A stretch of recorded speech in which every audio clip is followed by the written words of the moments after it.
қозғалтқышымызға толықтай күрделі жөндеу жұмысына миллион теңге шықты под ключ, в общем.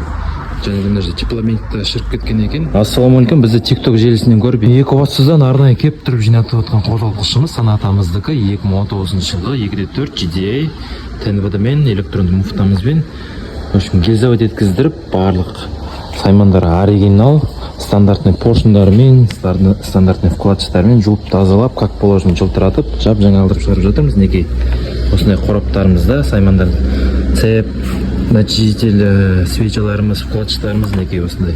ТНВД-мыз, үшін барлық саймандар оригинал, поршындарымыз неге. Ескі саймандары. Мына ТНВД-мыздан болып, осының бәрі кетіп жатыр негізі. Май жеп кеткен екен.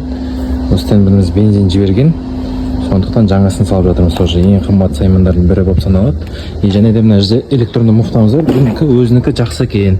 Бұл да қымбат тұрады, 180 мың, 200 мың теңгедей. Басына тоже ремонт жасалды, толықтай зазорларын қойып, петелька жасап, сальниктарын ауыстырып, майдың. В общем, осылай дайын тұр жинауға. Енді басын жинап, оригинал саймандарымен прокладкамызда мінекей металлопакет.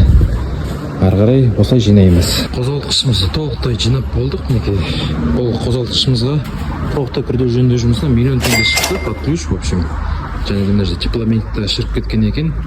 Теплометрді ауыстырып жатырмыз, енді жаңадан салып бәрі жаңалып жатыр. Енді осылай қозғалтқышты көлігімізге орнатамыз. Бисмилля деп алғаш оқталын көрейік. Давай.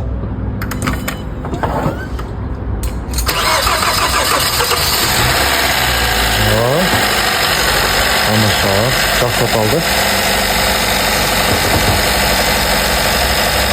Енді қызыр тексеріп көреміз. Кезекті темір тұлпарымыз толықтай күрделі жөндеу жұмысын сәтті өтті. Қозғалтқышымыз сағат сияқты бір қалыпты, ешқандай бөгделеусіз жақсы жұмыс жасап тұр.